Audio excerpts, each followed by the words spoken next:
Eto na nga, may nakita na naman akong meme. Wala sa bike yan. Narinig ko na naman yan. Sabi nila, ito raw ang malimit sabihin ng isang siklista na hindi kayang bumili ng mamahaling bike. Oh, totoo ba? Lah, paraan niya ba yan para sabihin hindi niya kailangan ng magandang bike o dahil hindi niya kayang bumili ng high-end na bike? Para i-justify ito. Ay, parang ako lang pala to. Sabi nga, marami ang dapat ikonsidera kapag ito ang pag-uusapan. Pero, alin ba talaga ang tama? Pumunta ako sa isang subreddit para magbasa ng mga comment patungkol dito. Marami ang may opinion at ito ang iilan sa mga nabasa ko. From Alwin_42. Magkahiwalay kasi ang variable ng rider at ang bike. In the first place, hindi dapat ito ikinukumpara. Halimbawa nila, kung parehas ang fitness level ng rider at magkaiba ang bike, syempre, lamang ang mas may magandang bike. At kung parehong bike naman at magkaiba ang fitness level ng rider, for sure, lamang yung rider na mas malakas. Ito naman ang sabi ni Len028. It's a combination of both.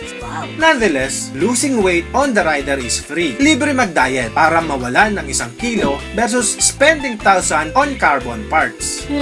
May point nga naman. Ito naman ang sabi ni Dixie Win. Kung parehas ng power ang dalawang siklista, tulad na lang ng siklista A, entry level ang bike, siklista B, high-end ang bike, sorry to say this, may iwanan yung naka-entry level na bike. Pero para sa akin na fan of leisure cycling, ano pa man ang fitness level mo, mas lamang pa rin ang may magandang bike. Parang tools lang yan. Kung may maganda kang kagamitan, mas mapapadali at gagaan ang trabaho mo. Well, kung about sa magandang bike, wala rin ako nito sa ngayon. Pero at least may inspirasyon na ako para magbursige upang makabili nito. Ikaw, amigo, anong opinion mo sa usapang ito? Sasabihin mo rin ba ang katagang, wala sa bike yan, nasa tuhod yan?